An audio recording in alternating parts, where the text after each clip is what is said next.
Fiscal federalism की जब मैं बात करता हूं तो fiscal federalism, this particular term is given by a Germany born American scientist जिनका नाम है रिचर्ड मूसग्रेव। तो रिचर्ड मूसग्रेव के द्वारा ये जो टर्म है that is what we called fiscal federalism. क्या होता है फिस्कल फेडरलिज्म? तो फाइनेंशियल रिलेशनशिप, क्या? Financial relationship and the allocation of resources between whom? Between the center and state is what we call fiscal federalism. Is that clear to everyone? बात समझ में आ गई? क्या होता है सर ये फाइनेंशियल रिलेशनशिप? फिस्कल फेडरलिज्म में क्या क्या आता है, क्या होता है, किस प्रकार के फाइनेंशियल रिलेशनशिप की हम बात कर रहे हैं? तो मतलब टैक्सिंग पावर की बात कर रहे हैं कि किसके पास टैक्स लगाने की कितनी पावर होगी। सेंटर कौन कौन से सब्जेक्ट पे टैक्स लगाएगा, स्टेट कौन कौन से सब्जेक्ट पे टैक्स लगाएगा, वो टैक्स जो लगाया जा रहा है उसको कलेक्ट कौन करेगा।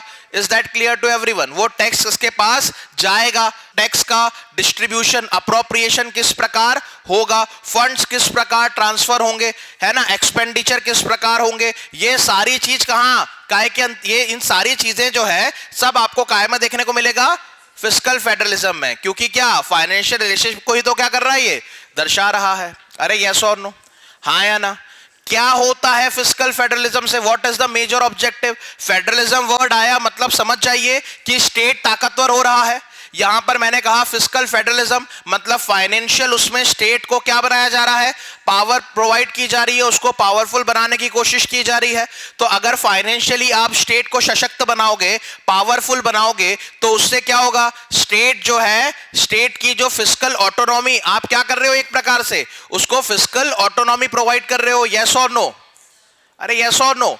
फिस्कल ऑटोनॉमी प्रोवाइड कर रहे हो। अगर उसके पास ठीक ठाक अमाउंट में, मतलब अगर क्लियरली डिमार्केट किया जाएगा कि स्टेट के पास कितना पैसा आएगा, तो स्टेट उस हिसाब से अपने स्टेट के लिए प्लानिंग कर सकता है, डेवलपमेंट के लिए काम कर सकता है, जिससे मेरे स्टेट का जो फाइनेंशियल एडमिनिस्ट्रेशन है वो और भी ज्यादा स्टेबल बनेगा। उसको हर एक चीज में सेंटर के ऊपर डिपेंड होने की आवश्यकता नहीं होगी। तो इससे स्टेट की फाइनेंशियल ऑटोनॉमी भी रिस्टोर होगी।